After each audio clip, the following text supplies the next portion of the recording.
from behind. That's what SOS is going to do. Here is Byung. As we said, I think this is the obvious choice for CJ Anthus. Yeah, it's going to work out. The one that makes sense for sure. He literally prepared for this player for several days for yesterday's match and then won it. Yeah, on this map again, same map. Close match though. You got to admit, like I think Kira can certainly turn it around this time. He experienced what Byung had prepared, so I don't think we'll see the same sort of game this time. But it's hard to say who's going to be ahead. Yeah, it's going to be interesting as well to see the spawning locations. Last time it was at vertical spawns, allowed Kira to go for that kind of style where he put tanks behind both the mineral lines of the 3rd and 4th base. He could possibly do it even if they are cross spawns, but maybe, you know, we saw a tendency for him to go into a bit of bio in that game. Maybe he'll go full bio like Gumio did in his series. Like I was saying yesterday, I feel like if you want to harass, you can do enough damage, but if you can never stop the mech army from maxing, half bio, half mech is never going to be as good as pure mech, and half bio, half mech is never going to be as good as pure bio compositionally in a fight, in a big max out battle. Well, let's see what they have planned. It could even be just a mech versus mech this time. I wouldn't be surprised. Kira looked like he wanted to go that way last game, but then he kept adding in bio. Yeah, we do see Kira's ratio, his record here against Terran has not been good for this season, but he is trying to mix it up. We saw a bit of that yesterday. Will he try it again today? Let's find out game number 2 right now on Iron Fortress.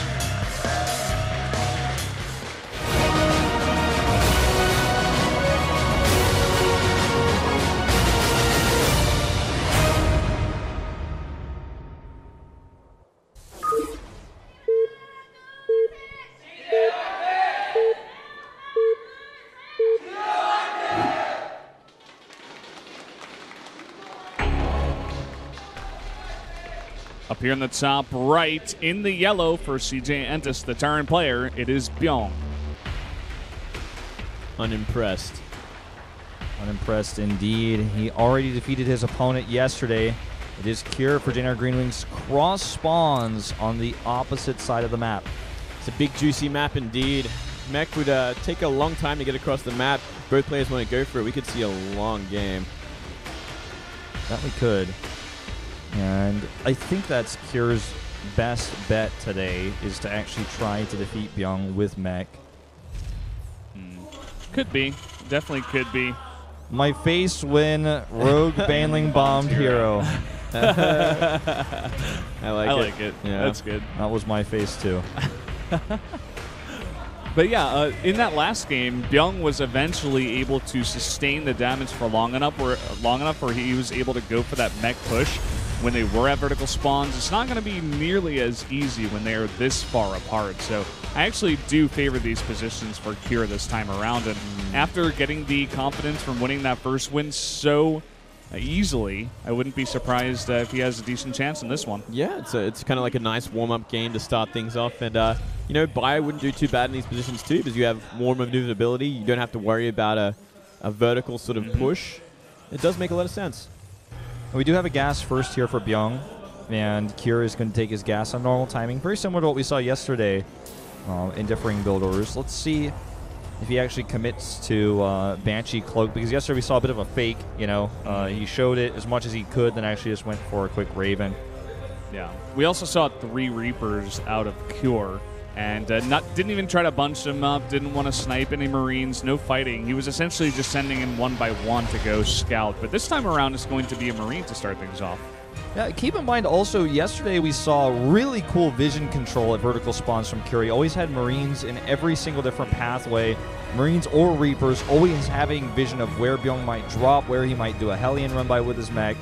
So let's see if he does something like that today as well. Obviously, it's easier to do that at vertical spawns, because if your opponent's going through the middle of the map, he's taking a lot longer, so you know where he's most likely to go, which is, as the crow flies, the fastest path. At cross spawns like this, not necessarily going to be able to see that army coming. Still waiting for the timing on the second gas for both players as well. It really gives us an idea if they want to go for any sort of Banshee play, what their ideas of the mid-game here. Really curious to see if we are going to see that mech play from Cure this time. Yeah, I feel like the ball is definitely in Cure's court right now. What is he going to show us? Because he's already showing us variation on what he showed us yesterday, going into Marines instead of Reapers, getting a fast CC here. It looks like even on the low ground. And, you know, we're going to see Byung again go for gas first, but he's actually getting delayed Reapers into Hellions and his own CC, so it looks like he just wants to use these ground units to kind of control the middle of the map. Yeah, this could actually do some work if he comes for an attack pretty early, considering that CC is on the low ground as well, and currently only 2 Marines are out to defend it. 2 Hellions on the way now, but still, if he gets a good position, maybe he can do some damage. If he like bunches up right now and starts poking at the front at these Marines, I think definitely he has a very, very short timing window here. But as these reactor Hellions do come out, it is going to close very soon. And he is going to try to bunch up here with, it looks like, 2 Reapers and a Hellion. Yeah, I think more than doing damage here, the key is to trade and then try to get a Reaper into the main. It doesn't look like it's going to happen. He might actually have to scan here, as he's unsure as to what Cure is doing. But trading Reaper hit points for Hellion hit points, obviously better for the Reapers because they will simply just regen that for free. And starports are getting close to being finished. No tech labs yet. No tech labs, no second gas for either player, so they're just going to be staying on a lot of Hellions for now. And it looks like Vikings, at least for Cure. And I wouldn't be surprised if we see the same from Beyond with this kind of build order. It looks like identical builds, essentially. Yeah, just a variation on Reaper versus faster Factory. And they obviously are going to go Vikings first here because they don't have vision of the gases. And also, with this few units on the ground, drop ships aren't really an option at this point because they don't have anything to drop with. They both kind of did a fast expand here. This could be one of those longer games, as you were saying. The engineering bay is interesting from Kira as well. He's going to use these for turrets. I was going to say it could be like early upgrades maybe for some kind of push, but because he forgoes that gas, he's not going to have a Raven out here. So he's going to just put the extra minerals into some turrets, and he's going to have those all game long. But this push coming across the map from Kira, or from Byung rather, is not too flimsy. Yeah, it's definitely going to be a solid push. He needs to make sure his Hellions are split. They already are decently split, but because he invested so much into these turrets, he's not going to have a bunker. This is definitely advantage Byung when it comes to this initial fight. Let's see how bunched he is, though. He's very bunched up, so great shots here for Cure, but still, he's got better firepower. Retreating like this is well going to put him in such a bad place. Oh, boy. A Viking will land, though. And it looks like overall a slightly better trade for Byung, but not disastrous as it could have been. Yeah, Kirk kind of kept himself alive in that one somehow. Had to sacrifice some mining time and a couple of SCVs, but will survive. He also, I don't know if you guys noticed, but Byung put his Hellions on move command to chase for like a second too long, so he missed a shot, and that gave an extra shot to Cure. And look at this, going to be a drop behind this for Cure to try and even things up. This could do a lot of work as well, though. There are Vikings out for Byung. He isn't in position with them. That's true, and there's no turrets or anything like that, so this could find some damage, especially if Cure is moving out again. Oh yeah, this could do a lot of damage. This could be a game-ending sort of damage, as long as he can defend back at home with a decent sort of spread on his Hellions.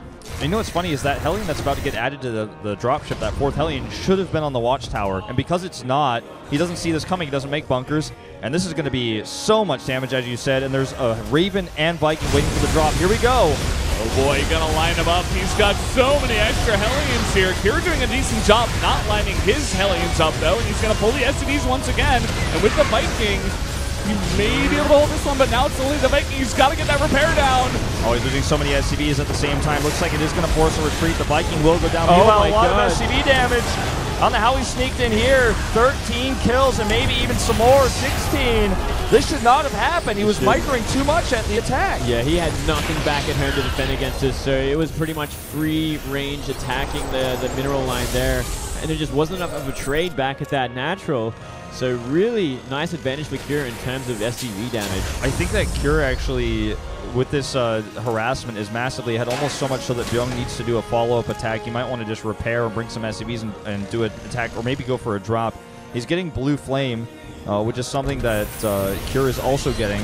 It looks like he's just content to sit back for now, but he's got a significant SCV deficit as a result. It's really about those SCVs. I mean, we do see Kira down here a bit in army supply. We do also have the Raven added into the air mix here for Byung. So anytime those air units come into contact, Byung will easily win that fight. And look at this, 3rd base now on the way for Cure. He's got that momentum in economy, but not far behind is Byung, despite kind of trying to recover right now. He's not too far behind. This is a risk from Cure, and it might not pay off, especially because of that air control like you were talking about. If those Vikings are... if those Vikings are in the air for Cure, this is a big problem. And there they are. They are in the air, which means they are going to take massive damage here. There's no repair. just going to let them fight. He didn't even control those. Now he moves back and loses a free Viking. Nice target fire there from Byung as well, and now he sees the army of Pure, and he's adding in his Hellions. He's going to drop his own Vikings and put down some auto turrets. 3 auto turrets, a ton of extra DPS here, a better lineup as well for the fight. Free Igniter done for both groups of units, but look at the auto turrets adding an extra DPS. That's the game-ending push, though, here for Byung. He is going to tie up this series. You know, he lost so many SCVs, he knew he needed to do a push like this, and he caught those Vikings for free. And the lineups were just insane. With Blue Flame, that snowball is out of control. Yeah, with that Hellion advantage as well. Just great positioning all around. And just skipping out too much on those Vikings really puts you in a bad place. Oh, God! There you go. Goodbye. The GG scans are coming in, and there's the GG. Byung will tie this up. Man, making Terran versus Terran look like the other mirror matchups. Just one wrong step, and you are dead. And that's just kind of how it went there. Losing the Vikings' firepower was a big problem. If he had those extra Vikings plus the Vikings he was reactoring out, I think he might have had enough to defend if he split a little bit better. Those auto turrets did some serious work, though. They blocked the SCVs from getting involved in the fight, and they just do a lot of DPS on their own. You know, they're armored. They basically are unkillable by Hellions. Yeah, they're very tanky in that kind of situation. But now it comes down to who's going to come out on Coda for Jin Air. We got a few plays that we could think of. You know, SOS always there to do the job. Same with Rogue. Maru. Yeah, you got Trap as well. I think Trap is not a bad choice here. He's been focusing mostly on the PvT matchup. He played on this map twice versus KT, both starting days. But I don't think you can use Trap here when you have Maru, SOS, and Rogue all doing so well these days. You only have 3 more players to use. Yeah, that makes a good point as well. SOS is always versatile. Like Moonglade said, I feel like he could really come out on any map and snipe anyone at this point, just based on the play we've been seeing over the past couple of days and even last week. But I think that Rogue also wouldn't be a bad pick here. He's got Echo after Coda, and I feel like he's definitely favored against Byung. And then maybe Terraform is the one map where it's like, let's see who comes out. I think if you want to use Rogue, you might want to save him for Hero. I think SOS is really flexible. Maru, I'm not so sure if you really want to TVT with him right now. No, I don't think so. So I think that's why I say Trap. I just feel like it's too much of a risk to send SOS or Rogue out here when they're much more useful later on, I feel. And I think Trap is a good filler. He's been preparing for this matchup versus Flash. And I like Trap personally going into this. Well, it could happen, but guys, we're going to take a 5-minute break. We'll be right back.